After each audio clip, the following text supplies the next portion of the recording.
tamo ti je onaj što je što dobro. Evo i drugi tamo. Da, to onaj srodnji koji smo se smijali. Ja se nisam Nije, ja sam smio. Ja sam rekao da moja letačka sposobnost nije zabranjena. Pa sad ću ja ići letiti. Da te ne jebu rotori, ne? Onda lakše ide, onda ide fino, ne? Jer on uvjetima bolje u pandemiji nisu ovo.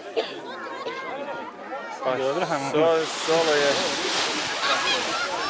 Solo je uvijek bolje. Ajme pripazi samo na kacigu.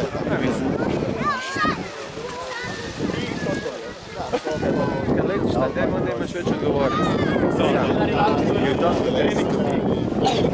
I u tom kontekstu je Lastavice ne, vrati ništa. Znači ona problematična je tu izlepit van, i kad to prođemo i onda još slajte kilometra. Marta, dođi ovdje sjeti. Mislite radi danas uvjeta ili općenito? Radi danas uvjeta. Viktor, dođi.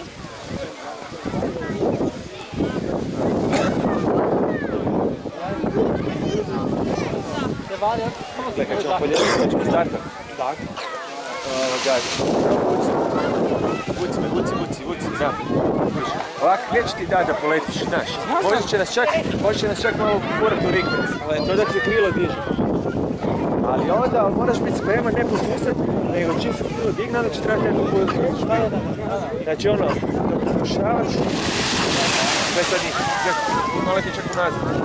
Tek sad možeš krenuti trčati.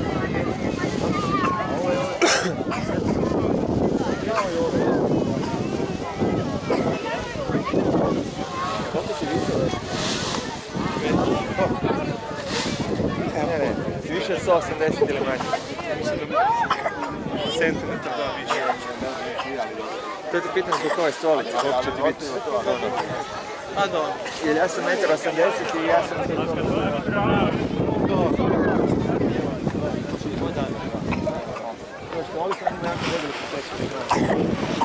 ja ne znam.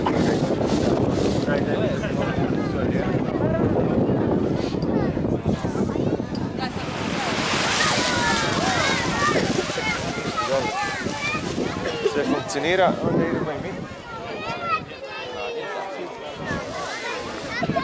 Se kopčam ja? Prvo moramo namjestiti.